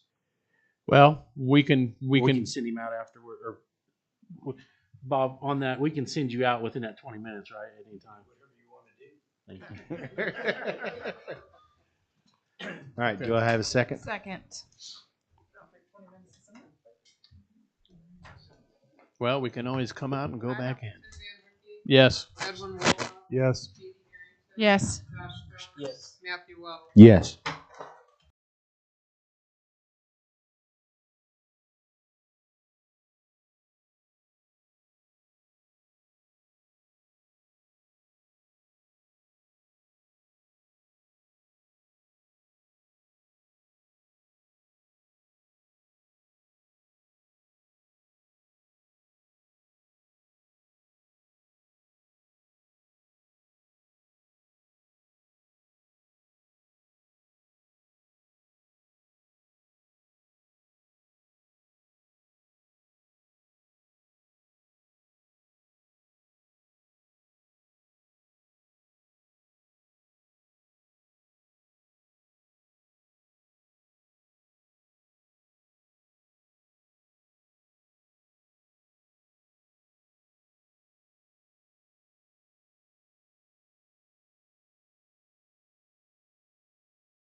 Well, we've got 4 of us here. We can come out. Are we on? Move to come out of executive session. Second.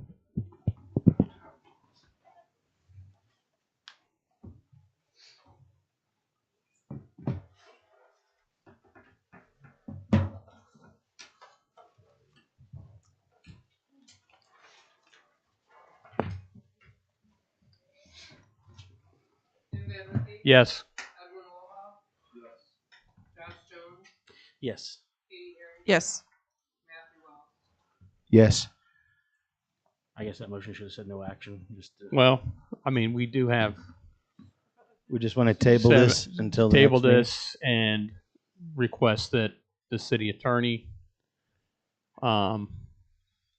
This was as part of the city manager contract negotiations. So we did have action is that I moved that or we direct that the city attorney continue the negotiations with Mr. Matkin. Second. sorry, I didn't know that needed a motion. Well, whether we Be did or not, safe. we're covered. Yes. Yes. Yes. Yes. Yes. We'll move on to reports and comments. Brad, what would you like to talk to us about this evening? A couple things. Boat ramp is complete at Fort Scott, Lake Fort Scott, and it's open. The street crew got it concreted and working good. So whenever it gets boating season, the ramp is open, ready to go. Sound system is on order. So it should be here within 30 days. Parking plan, I'm going to the downtown chamber on Thursday to talk to them and show them my proposal of the new parking plan. The gun park gazebo, that was something that was talked about. A couple of citizens is looking at it to see about moving it or redoing it for the city. I gave them 2 weeks to make their decision, let us know, so we don't get that to keep prolonging. RV park update. We did get estimates on the parts and labor for electric, and it looks like it's going to be right around 10,000, maybe a little bit less. So we're still working on that. With the rain coming in, cold weather coming in, that'll probably stop it for a few days. But What was that for? RV park, The electric? yes, and then we'll do the water also. Is that something we'll go out to bid on since it's going to be close to the $10,000? That's actually 2 things. The materials we've already got, it was 4,800, and then the labor is going to be roughly around 4,000. And we've For getting electric? Yeah, we're getting 3 bids for that for the labor. Then the school zone lights. I'm meeting with Destry Brown next week to talk about the school zone lights. Also, I talked to Don George about getting a quote and some financial help on a floating T-dock for Fern Lake. I feel that would be beneficial to have as a safety precaution out on, it would be the north side of Fern Lake to where people can fish easier on that. He said he has some financing that he can help us with. Once we get that, I'll let you all know about it. I talked to him a little bit today. The manager wasn't there. I'm going to meet with the Common Ground Management about the intersection problem. I did price a dome mirror. It's about $150, and it's a quick turnaround. So I'll talk to them about if that's something that they'd be happy with, and maybe a sign that says slow down for pedestrians in the crosswalk. If they want a dome mirror, I'll donate one. I got You got 3 of one? them, so. Okay. Yeah. Okay. And then the last thing is I'm getting a quote for C-Click Fix. I feel that's something that would be beneficial for our citizens that could send pictures and send any kind of problems that we've got. Plus, C-Click Fix, it can go to whatever supervisor or director that controls that area. So the last thing, this is the last meeting for Police Chief Shelton. Just wanted to say briefly how happy I've been to work with him for the last 18 months, and we're going to miss him. I think Wednesday, is it Wednesday or Tuesday? Tuesday. Tuesday's his last day. Having a reception for him. Hope everybody can come. We need to put that on social media that 3 or more commissioners may be there. But it has been a pleasure. He's done a great job for our city, and it's going to be hard to beat him, but we'll do our best to beat him. Thank you. That's all I got. Oh, I did get Planet Technology. That's an IT software. I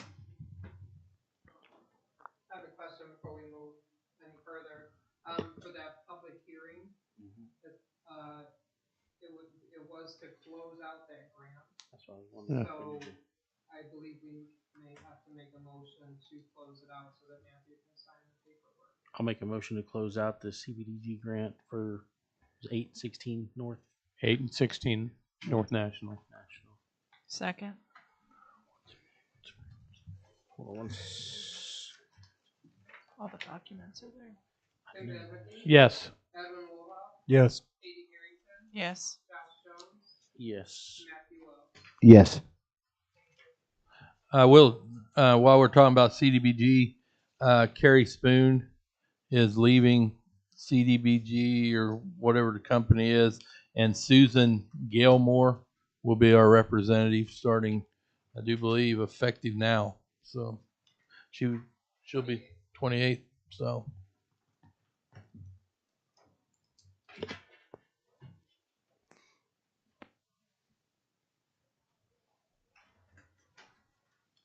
All right.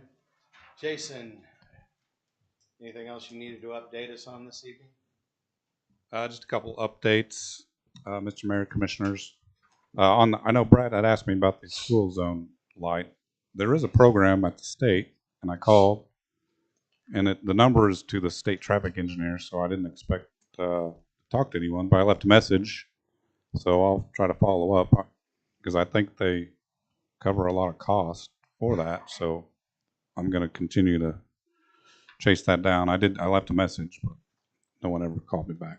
But the only other updates, the C-CLIP program for FY 25 and 26 is now open. So we're going to put together another exhibit and package to continue that Wall Street project for funding in hopefully 2025. We are going to get that. Yeah, they kind of insinuated that, but you still got to submit. It's coming our way. And they did officially raise the limits. So before it was, if you did a mill overlay, it was 300,000, and the other two were $1 million. But now it's 400,000, and then 1.5 million for each, which they actually gave most of the cities 1.5 last year, but it varied. The only other thing, I did send the second addendum for the sanitary sewer project yesterday. I've got a couple confirmed receipts, but that'll be whoever bids will put that in their bid form. And Carrie it was either Carrie or Susan said the wage rates are the same as they were when we advertised, so we don't have to do anything with that. So, pending any questions, that's all I got.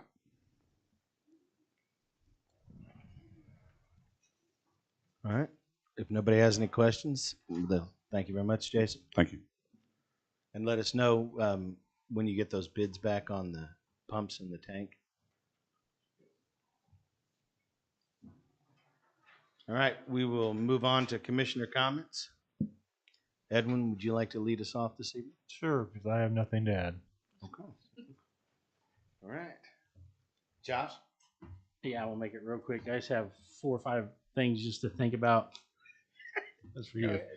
One thing, and I kind of talked to Ben earlier, is our funds. We need to look at going out for bids. Also, not just bank funds, but putting some putting money in CDs. Oh yeah.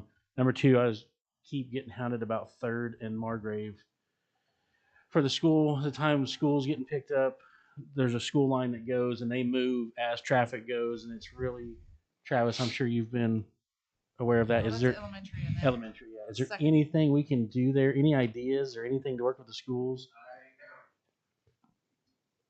That I do. I do too.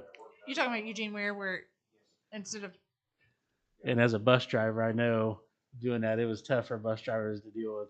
Yeah, that's no good for the But buses. I challenge each of you to go by there at the closing, I did. Eugene, where it is so bad. I mean, someone's gonna get hit. It is so bad. and then if the train is stopped on the tracks, then it's a funnel of Yeah. all the traffic. Next thing, real quick, director updates. Can we get directors every once in a while to start coming? Thanks for the. All right, thank you. Never mind. Scratch that. We also were supposed to have Bill, and he was sick. So, so there was two, and yes, you will. I reached out by some people about what we're gonna do with the gun park caretaker's house. They suggested that we go out for bids for RFPs. Maybe look at turning into an Airbnb and signing a 30, 40-year lease with someone or something. It's just sitting there, so it needs remodeled. So they said, is that a possibility? Something to think about. Don't know if it's a good idea or not. Can we make this quick, Bob? Commissioner replacement. I know. I probably got I don't know 4 to 8 weeks depending on stuff before I'm out of here. Normally I'm not for so that probably means 16 weeks. But normally I'm not for taking the next in line at the election. But being an election year, I think if we get it out there in time to let people know there will be an opening, so Additional opening. I want to look at possibly taking the fourth in line this year, not moving forward, but just this year, because my time here will probably be up about the time the election is happening. So something to think about. I don't care either way. Travis, last couple years, appreciate it. It's been good. So, and then I just want to thank everyone that came out to Reza Friday night. It was awesome. Yeah. Thank you to Bailey, Katie, Meredith, and Kelly, especially to Bailey and Katie, because those girls, I don't know if they got anything done at work. They put in a lot of hours, and it was a huge success. Reza's already talking about coming back next year. So, all right. We do have another comedian coming here in a few weeks. So, appreciate all the support. That's it. Tickets still available, Josh? Yes. Okay. Memorial Hall. Yes, that'll be at Memorial Hall. Bourbon County Cars. And how much are we paying Ticket? for that? To use Well, I guess we'll figure out the next meeting. There we go. So I haven't figured out ticket prices yet. It depends on what the fee is to use Yeah. Memorial Hall. No, I'm joking. That's it. Commissioner Harrington. I don't have much. I want to thank Chief so much. Do you have plans for retirement? Do you know what you're doing?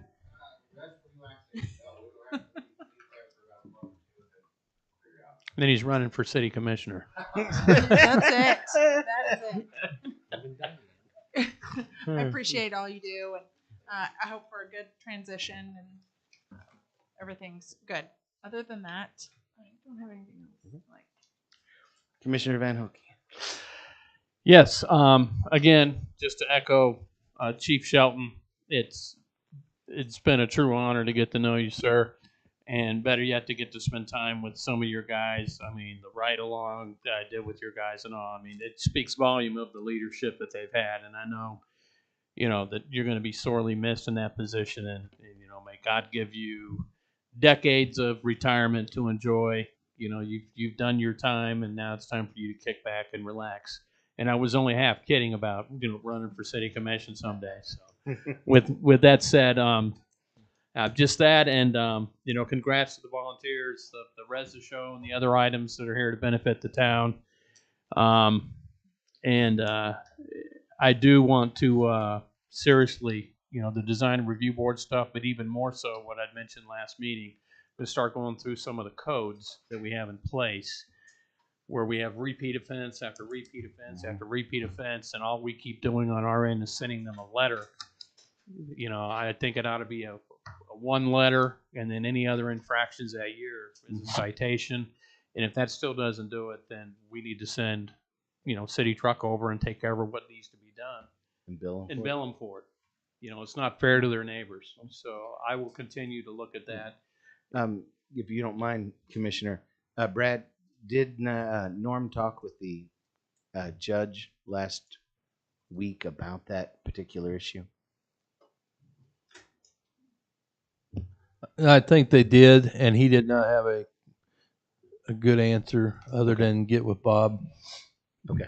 So we'll get with Bob. All right. All roads flow back to Bob. Awesome. Sorry to interrupt you, sir. No worries. And then Brad, questions still coming in. I see that they've got the second set of streetlights down on 69 in some areas, but any feedback or ideas as to when all 4 lanes are going to be open again?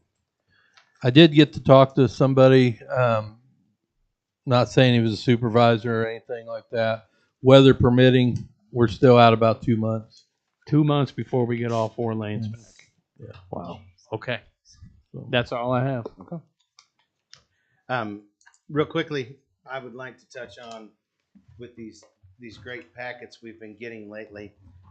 I know we had originally talked about getting some iPads. I've been looking at like refurbished iPads. We can get those 8x11 couple-year-old models for $300 to $400 instead of the $1,200 to $1,500 for the brand new ones.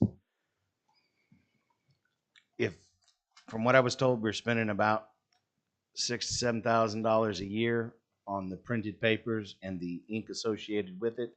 If we could get those refurbished iPads, I believe we would save a lot of money and a lot of trees. Didn't we have, I mean, all the commissioners at one point were issued one. I got the one that Lindsay Watts used to have. I know Dr. Nichols turned his in, I believe. Don't we still have those somewhere? The ones I had and the ones Kevin had, name of Pete, they literally unplugged when they would die in 10 minutes. So they are probably 10 years. I don't know how old they were. Okay. But the ones I had. So then these are like North Korean Army surplus that you found for $400? No, these are you can buy these straight from Apple. They're the refurbished models, so they have put new batteries in them, changed out the screens. The case, the aluminum case may be all beat up and have scratches on it, but the screen will be new, the battery will be new, and they've checked the processors out to make sure they're running straight. So it was just something I wanted us to take a look at. Number one, because I really hate wasting all this paper. And two, if we can save $4,000 a year by doing it, then again, we're saving money at the same time. So if we could take a look at that, that'd be great. I will say, as commissioner, I think, Bob can correct me if I'm wrong, but like if you want one, there's no, I think that, how is that possible? Because I was Like the- told by the League of Municipalities that I should not use my own iPad, Right. because if it gets sequestered, yeah, they get use- everything that's But I mean, on if you want an iPad personally, Mhm. Bob, what's the process of him getting one for the meetings? You mean from the city? Yes. All he's gotta do is Yeah. tell this guy right here. So I don't think there folks can't be are a in motion. charge. There can't be a motion made to make everyone use one.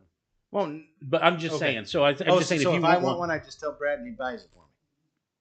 that's yeah. Or I give Brad the money and he buys it for me. I think you just tell him.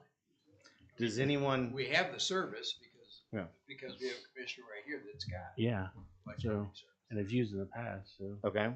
Does anybody want one? Does anyone see that as being a benefit? I would use it if it had, as long as I had a place for me to take notes. stop. Yes. That. Yes. Yep. Yep. Okay.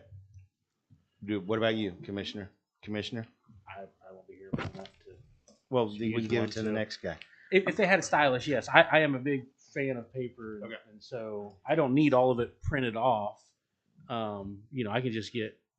I can tell you, as a guy that uses the iPad every meeting, is the beneficial thing is I ask Lisa to print out the agenda for me the day of the meeting. That's 2 or 3 pages. Yep. Because the only downside to the iPad is if you're looking at a particular document and then you want to go back to see what the next agenda item is, then you're One thing I'll scrolling away to suggest get up there. is if we go to all iPads, 3 or 4 years ago, they'd have the agenda up there on a big screen because I think I got good eyes and it's still hard, but when it's up there, we can view things a lot better, and then the public can actually see what we're going through as well. Okay. So, I think that's an excellent idea, and that's something that's very simple to get, either with an Apple TV jack. We can magic mirror it. I forget what it's called. Throw it up on Mirror, the TV yeah. screen. But okay. Then if everyone's has a consensus, Brad, can we take a look at that and see what our least expensive option is on some refurbished 8x11s with styluses? If you promise me it saves money and you're not tricking me into. I'm going off. Well, not the first year it's not going to. That's for sure. If you buy Well- 4 of those things for. Well, I'm going off of the numbers that I was given for printing paper and toner, and I know that paper and toner has gone up since I was given those numbers. So I know that we will immediately save money on printer and toner and paper and the time And Lisa's. Yeah, hours. and the time that certain people have to put together, putting these packets together for us, if they can just make one scan and give it to all of us, have it pre-download, and we can go through it. So if that's a consensus, that's what we'll do. Thank you, guys. I had a couple of citizens reach out to me that they were concerned with where we were planning on moving one of the extra docks. Why are you looking at me like that? Go ahead. Okay. They would like us to consider not placing the dock over in that small cove. I just thought I would mention it to you guys, give you a chance to think about it. Do they live right next to it? Yes. I don't know. Okay. So I'm just gonna mention it to you. We can, it's something not to be voted on tonight. We'll talk about it at the next meeting. So we might put that on the agenda. Was that doc, was all of them placed already? Well,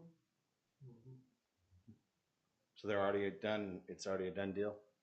Okay, well then it may be a moot point.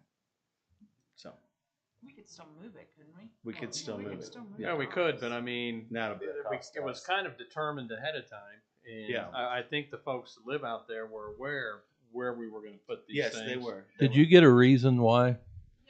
The reason that I was given is that You can party one of- anywhere. One of the people that lives Mm. right there was worried that late at night, certain individuals may go out there and party on that dock, and that would be a disturbance to them. So maybe if we have a just, lake patrol person. Yeah, Right? so maybe if we don't move it, we just have them, Tom reach out to him and say, hey, here's my number. Yep.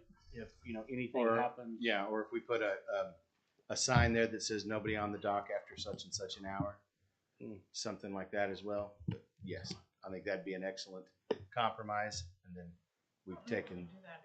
I mean, boats can come up there. They're allowed to be on the lake. You can put noise ordinance. You probably can't put Yeah, they time, can't but you can do noise use- ordinance yeah. or something. Well, I believe their main concern was after dark hours and people being out there drinking and partying on the dock because it's call in the sheriff. Or Tom, Lake Patrol. the Lake Patrol. Yeah. So if we have that, I just wanted to mention it because I told them that I would. Okay. Like I said, I just tell them we would monitor it. And I have no problem moving it if it becomes a problem. Yes. The other item was, since we have cleared that CDGB grant and we'll send them the final payment, I would like us to consider going out for a CDGB grant on Memorial Hall, regardless of whether we get the grant or not, to get the funds necessary to fix the steps and a couple of other items as soon as possible. So that's just something I want to put in your minds, have that placed on the agenda to talk about next week. I Brad, talked eyebrows to are all up. I talked to a contractor today, and I'm meeting with them this week, and we may have a lower price. Jason and I've talked about it. So, I mean, if you want to go out for that, that's fine. But I think we could get under what we need for that. Well, I will reach out to our economic development guy and ask him about it as well, and then we can talk more about it in the coming weeks. But That reminds me, on buying that grant, that land right next to it, been asked if that can go over to the land bank and then be put out to proposals that Which the city owns right there. by Memorial, No, sorry, the National Street. Between the Artificers building and Sharky's. Oh, okay. And seed that with grass. They want to know if that, so there's people interested in that. Oh, okay. So it's best to go out for bids or to turn it over to the land bank and go out for proposals. So Well, I would be curious to see the city. I mean, advertise it. You 'Cause know, I know that the Artificer peoples had planned on creating some kind of park there and putting some sidewalks and a little area in. So I would like to hear the proposals that people had before we turned it over to the land bank. Bob, you have to help me on that. Can city can go out for proposals on land, or do we have to send out just for a bid? No, you can go out for proposals, yeah. I don't like that. or we could also go out for a bid. And you can go out for a bid too. I mean, and you can turn them all down. Because there was also the argument that we're losing the green space on Scubitz Plaza, and that green space would help offset the loss of that green space. So I would just like to see the proposals before. Because to endorse the proposal idea, so you'll have an idea. I mean, that's a cherry piece of property, could be. And the folks at the Artificers are friends of mine. They're scared to death that somehow we're going to put a parking lot in because we always are short on parking. Yes, no. Yeah, no, I'm just. And they said, do you have any control? I said, none. But now that you brought it up, I said, I think proposals probably, so you can do that and bids at the same time and look at it. I was thinking beer garden. No beer garden. You guys can do what you want. I'll fight you. I love you guys. Anyway, other than that, I want to celebrate some things this evening. I want to celebrate the guys getting the boat ramp done. I want to celebrate the work that was done over on Judson Street, because I can't tell you the amount of people that have called me in the last week who drive that road every day, who have said it is such a night and day difference what our street crew was able to accomplish over there on that street. So excellent work, guys. So many people are very thankful for all that you're doing. I want to celebrate the fact that the emulsion tank is up, that it's getting wired up, that we're going to be ready to start working on our streets and getting them ready for the Cape Seal and doing crack seal stuff for this year. Our guys have really been working exceptionally hard over these winter months to get a lot of stuff done. They got a lot of alleys prepped and prepared. They got new gravel laid in quite a few alleys.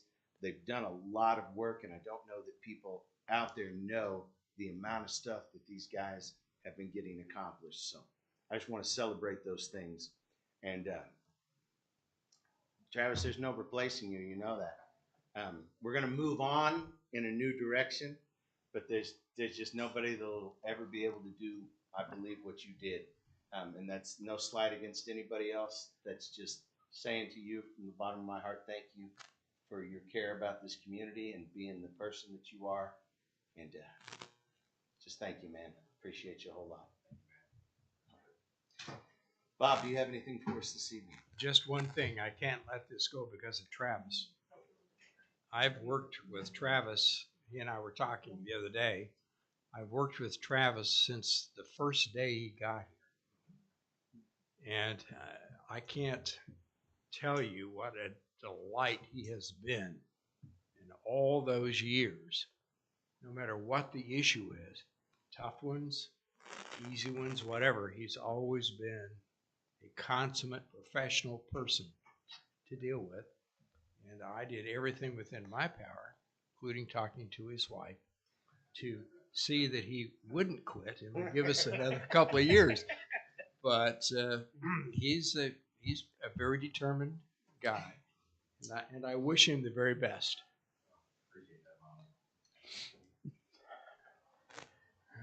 If there's nothing else, I'll entertain a motion to adjourn. Motion to adjourn.